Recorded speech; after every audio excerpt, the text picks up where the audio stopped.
Welcome to the Deep Dive.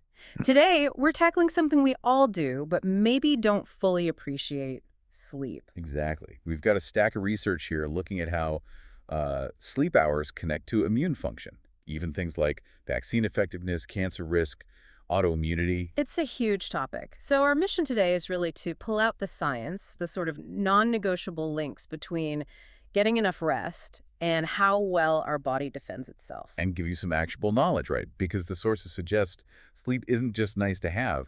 It might be the single most critical factor for your immune health. Let's start with just how weird sleep is, objectively speaking. I mean, we spend about a third of our lives doing it, Yeah, if you live to 90, that's nearly 30 years, just out, unconscious. which historically would be incredibly risky, wouldn't it? Vulnerable to predators, threats. So why is this state, this sort of seeming coma, so vital? Well, that's the paradox, isn't it? You look completely still, inactive, but internally, it's maybe the busiest time for your body's background system. Oh, really? Yeah, certain parts of the brain actually kick into higher gear during sleep compared to when we're awake. They're doing essential maintenance repair work. Okay, so it's not just passive rest, it's active restoration. Precisely. Sleep is when your immune system gets its instructions, cleans up cellular damage from the day. It's definitely not a luxury. One researcher we looked at, Matthew Walker, he makes a pretty bold claim. He argues sleep deprivation is maybe one of the biggest public health challenges in developed countries right now. And when you look at the trends, it's hard to argue. We are, as a society, sleeping less, and the quality of sleep is worse than, say, our grandparents experienced. And this lines up with some worrying health statistics. It does map pretty closely. Hmm. Our sources point to this exponential rise in things like allergies, autoimmune conditions, even some cancers. Oh. And it's not just diseases. There are hormonal effects, too. Things like lower testosterone in men, women experiencing menopause earlier. The links are being drawn. And sleep cycles themselves are universal in the animal kingdom, right? Even down to insects. Absolutely. Worms, insects, fish, birds, mammals, Yeah. they all have sleep or rest cycles. Humans seem to be unique in deliberately overriding that need. For work, study, binge watching. Exactly. We choose to shortchange ourselves on sleep. And that leads to a really important point, a myth we need to bust. Okay, what's that? It's this idea of catching up on sleep, pulling all-nighters during the week and then sleeping 12 hours on Saturday. Hey, trying to balance the sleep budget. It doesn't work like that. There's no biological bank account for sleep. One source put it quite nicely. No se puede hacer de dormir. You can't fast on sleep and then binge later. So the damage from a bad night's sleep is done. You can't just erase it with a long lie-in. The immediate deficit damage happens night by night. You can feel better after a long sleep, sure, but the underlying physiological impact isn't just canceled out. What about the other side of the coin? Sometimes you hear that sleeping too much, like more than 9 hours, is bad for you. Yeah, that comes up. But the sources generally suggest that's confusing cause and effect. Usually, consistently needing more than 9 hours of sleep is a symptom or a consequence of something else. Like an underlying illness. Exactly. If your body is fighting an infection or dealing with chronic inflammation, it will demand more rest. That extra sleep is the response to the problem, not the cause of it. It's your immune system trying to marshal resources. Okay, that makes sense. So let's get into the immediate impact. What happens biologically if someone consistently only gets, say, 6 hours? Or pulls an all-nighter? The results from the studies are pretty stark. One study found that just a single night of sleeping, only 4 hours, just one night, Yeah. it led to a 70% reduction in the activity of natural killer cells.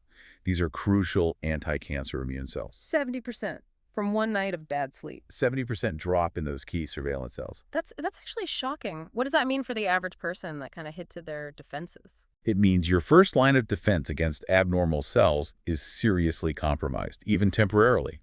And it's not just that one cell type. Okay. Other studies showed that sleeping 6 hours versus 8 led to negative changes in the function of over 700 genes, many of them directly related to immune function and stress responses. So multiple systems are affected. Why? What's the mechanism?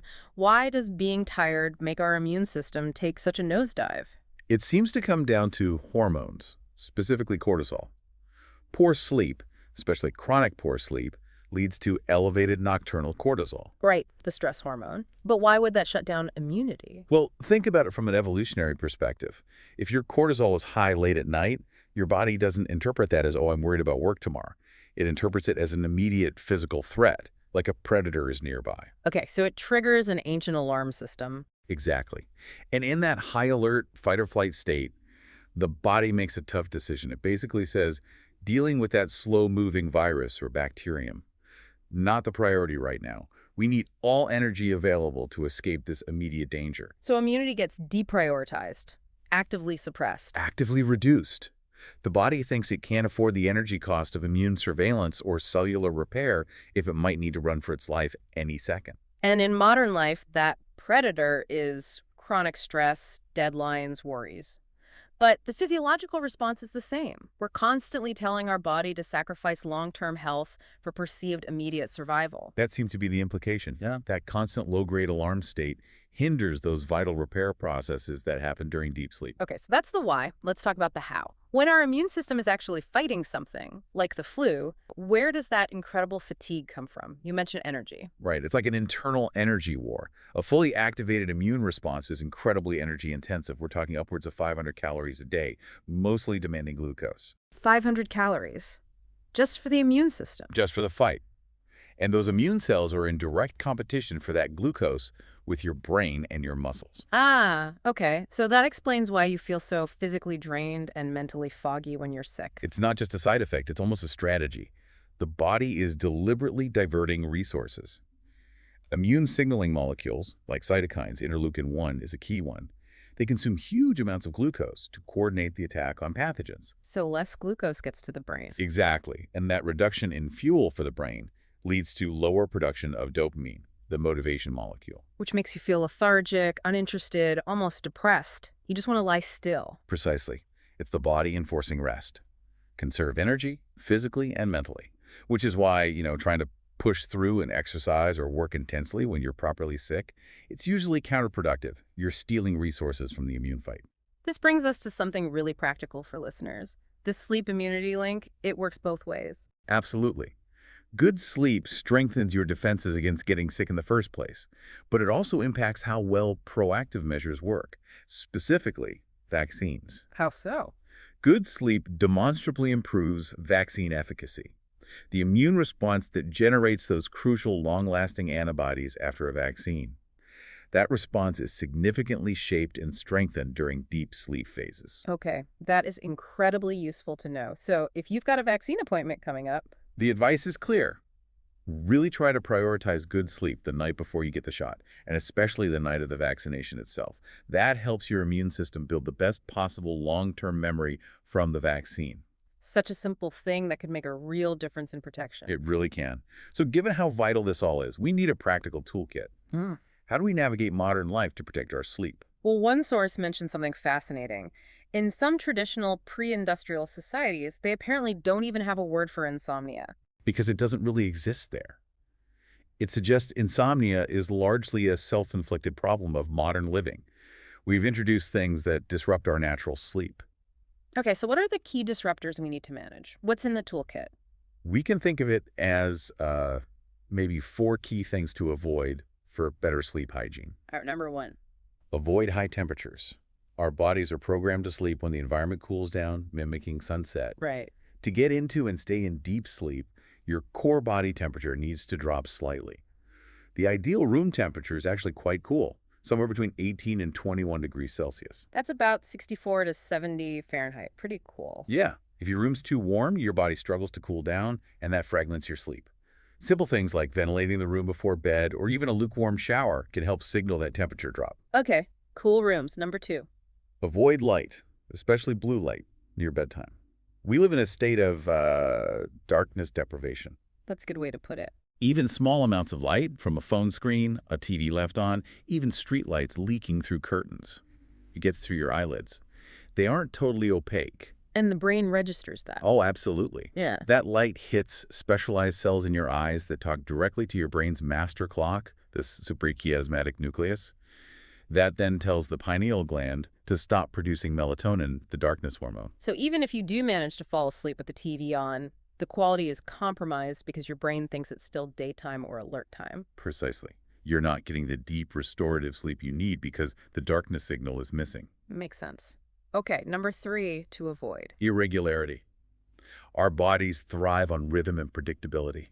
The circadian rhythm loves consistency. So going to bed and waking up at wildly different times on weekends, that's bad. That social jet lag really messes with your internal clock. Try to keep your sleep and wake times reasonably consistent, even on days off. The body doesn't know it's Saturday. And this is particularly tough for shift workers, I imagine? Extremely tough. Rotational shift work is probably one of the biggest challenges to healthy sleep physiology. Constantly fighting against your natural rhythm has significant health implications long term. Right. Okay, number 4, the classic ones. Avoid alcohol and caffeine, especially close to bedtime.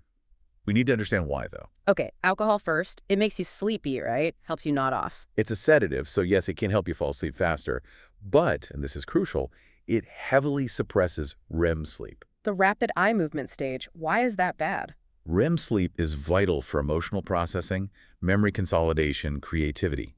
When your brain is consistently deprived of REM due to alcohol, it tries to rebound. This can lead to really fragmented sleep later in the night, and in chronic cases, things like daytime microsleeps or even hallucinations as the brain desperately tries to get its REM fix. Wow. Okay, so it knocks you out but ruins the quality. What about caffeine? Even if you're someone who says, oh, I can drink coffee right before bed and fall asleep fine, the caffeine is still circulating in your system. And degrading the sleep quality, even if you're unconscious. That's right. It typically reduces the amount of deep, non-REM sleep, which is critical for that physical restoration and immune function we've been talking about. You might be out for 8 hours, but it's not the same quality of rest. So cooler room, darkness, consistency, and avoiding alcohol and late caffeine, that covers the main avoidances. Those are the big 4 negative influences to minimize. Failing on these fronts generally means less melatonin, more fragmented, non-restorative sleep, and that slow creep of negative health effects over time. So wrapping this up, the core message seems incredibly clear. It really is. Yeah. Getting enough quality sleep isn't just about feeling less tired.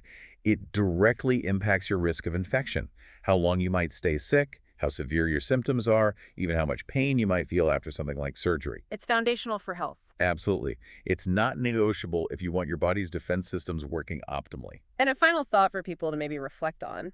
Yeah, we talked about how high cortisol, that stress signal, forces the body to deprioritize fighting infections because it thinks there's an immediate physical threat like a predator. Right.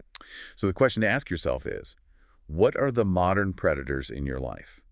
What chronic stressors, maybe work pressure, financial worries, relationship issues, are keeping your cortisol elevated night after night, forcing your body to constantly sideline its own long-term immune health and repair? That's a powerful thought. What chronic stress predators are you letting compromise your defenses every single night? Something to think about. Definitely. Well, thanks for diving deep with us today. We'll catch you next time.